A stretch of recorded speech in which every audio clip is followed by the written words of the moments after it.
My golden child brother sabotaged my business startup, so I cut ties with my toxic family. Years later, they came back wanting to invest, but I just laughed in their faces. I'm a 32-year-old guy who learned the hard way that blood isn't always thicker than water. Sometimes it's just a sticky mess that drags you down. 5 years ago, I was on top of the world, ready to launch my dream startup. Now, I'm even higher. But the view from up here is bittersweet when I think about the family I left behind. It all started with a simple idea. I'd always been the tech geek of the family, tinkering with computers since I could reach the keyboard. My older brother, he was the golden child, the charismatic one. The one who could charm the skin off a snake. Mom and Dad thought the sun shone out of his ass. Me? I was just the weird kid who spent too much time in his room. But I had a plan. I'd been working on a revolutionary app for small businesses, something that could streamline their operations and potentially save them thousands. It was my ticket out of my brother's shadow, my chance to prove that the quiet, nerdy kid could make it big too. The day I pitched my idea to my family is etched in my memory like a bad tattoo. We were all gathered around the dinner table, Mom's lasagna steaming in the center. I cleared my throat, heart pounding. So, I've got some news, I started, my voice shaking slightly. I'm starting my own company, an app for small businesses. I've got investors lined up and everything. The silence that followed was deafening. Then my brother let out a snort. You start a company? That's cute. I felt my face flush. It's not a joke. I've been working on this for months. It's going to be big. My dad leaned back in his chair, a skeptical look on his face. Son, running a business isn't like fixing computers in your bedroom. It takes real-world skills, people skills.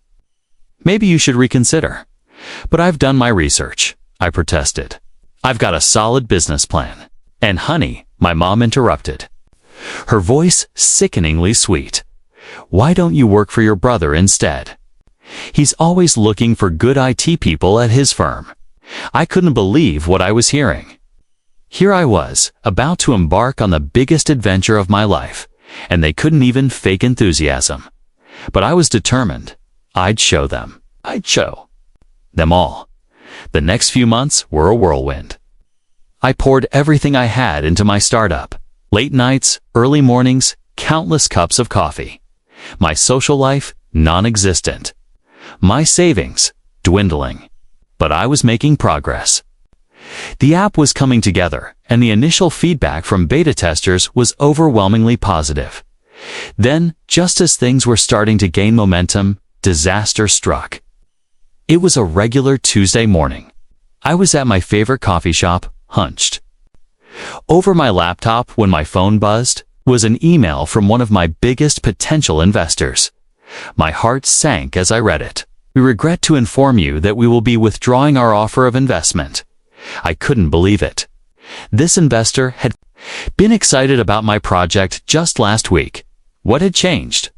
As I scrolled through the email, my confusion turned to horror. It has come to our attention that there are serious concerns about the viability and originality of your product. We've received information suggesting that key components of your app may be derived from existing software. My mind was reeling. This was impossible.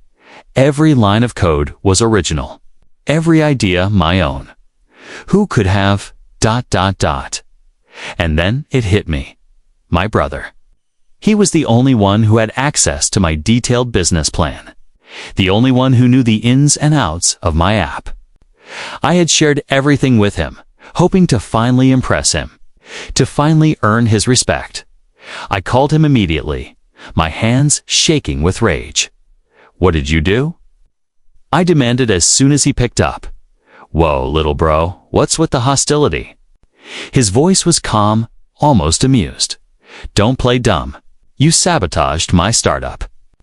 You told my investors that I stole my ideas. Why? There was a pause, then a chuckle that sent chills down my spine. Oh, that. Well, you see, I couldn't let you embarrass the family with your little pipe dream. Besides, did you really think you could compete with me in the business world? I was just saving you from inevitable failure. I felt like I'd been punched in the gut. My own brother, the person I'd looked up to my entire life, had deliberately destroyed my dreams. And for what? To protect his ego, to keep me in my place. You're dead to me, I whispered, my voice shaking with emotion. And this whole toxic family. I'm done. I hung up before he could respond. Then, in a fit of rage and hurt, I did something I never thought I'd do. I packed a bag, emptied my bank account, and walked out of my apartment, leaving everything else behind. No note, no forwarding address. I was going to start over, somewhere far away from the poison that was my family. The next few years were tough. I moved to a new city, changed my name, and started from scratch. I took odd jobs, lived in crappy apartments, and slowly rebuilt my life and my dream. It wasn't easy, but every struggle, every setback, just fueled my determination. Was going to succeed, not just for myself, but to prove them all wrong, and succeed I did. 3 years after that fateful day, my app launched. It wasn't the same one I'd originally planned. This one was better, more innovative, more revolutionary, and it took off like a rocket.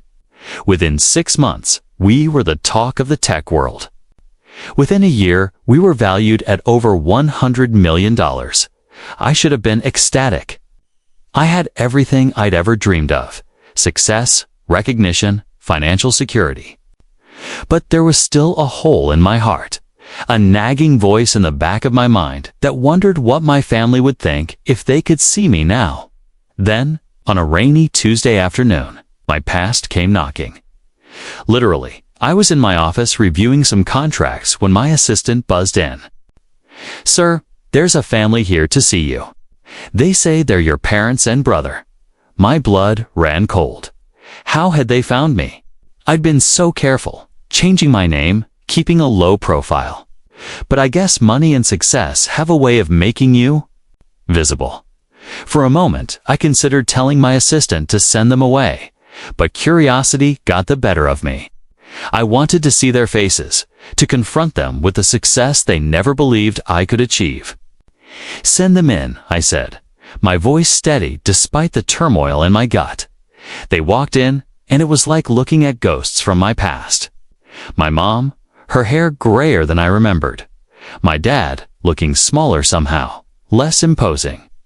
And my brother, his once confident swagger replaced by a nervous shuffle. "Son," my mom started, her voice trembling. "We've been looking for you for so long." I leaned back in my chair, keeping my face impassive. "Well, you found me. What do you want?" My brother stepped forward, a forced smile on his face. "Little? Bro, you've done amazing for yourself. We always knew you had it in you." I couldn't help but let out a bitter laugh. "Really? Is that why you sabotaged my first startup? To help me reach my full potential?" The room fell silent. My brother had the decency to look ashamed, but my parents just looked confused. "What are you talking about?" my dad asked. "Your brother would never do something like that. And just like that, I was that overlooked kid again. My words dismissed, my feelings invalidated. Some things never change. "Why are you really here?"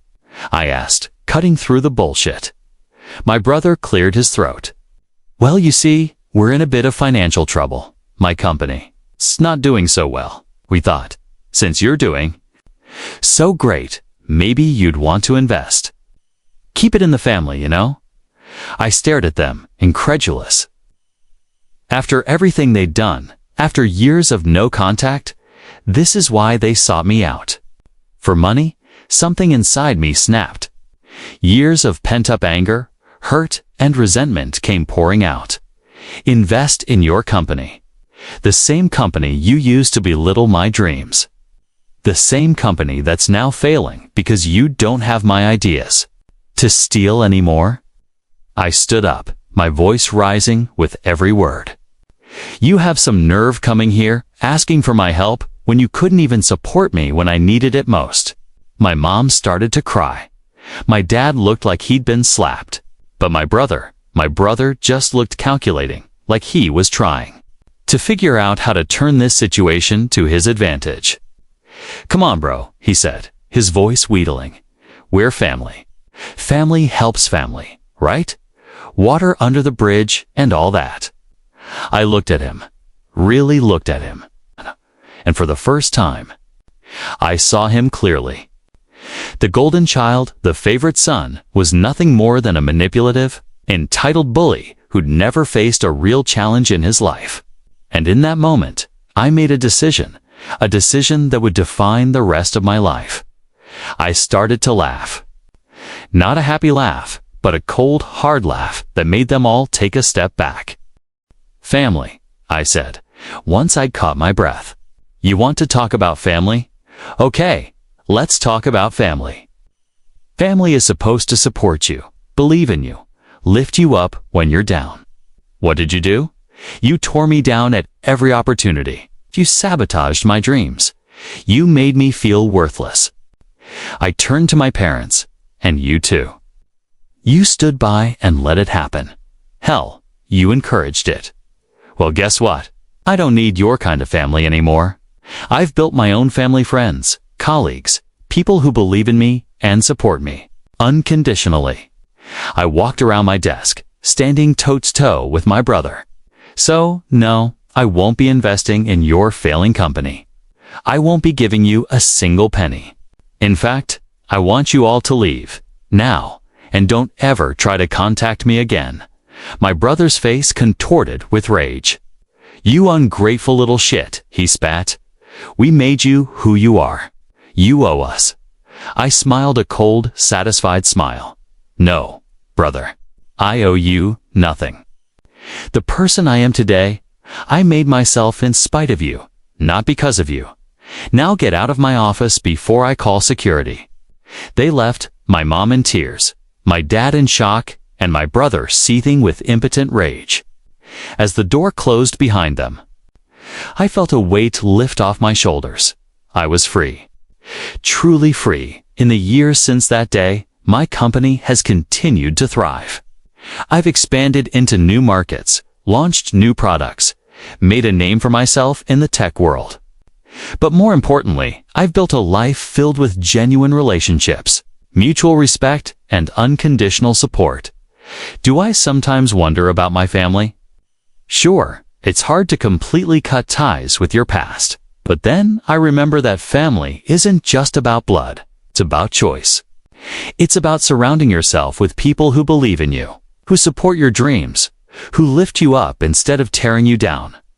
I chose to walk away from toxicity and build something better. And you know what? I've never looked back. So, to my dear family, wherever you are, thanks for the life lessons. They were hard-earned, but they made me who I am today. And who I am is pretty damn awesome.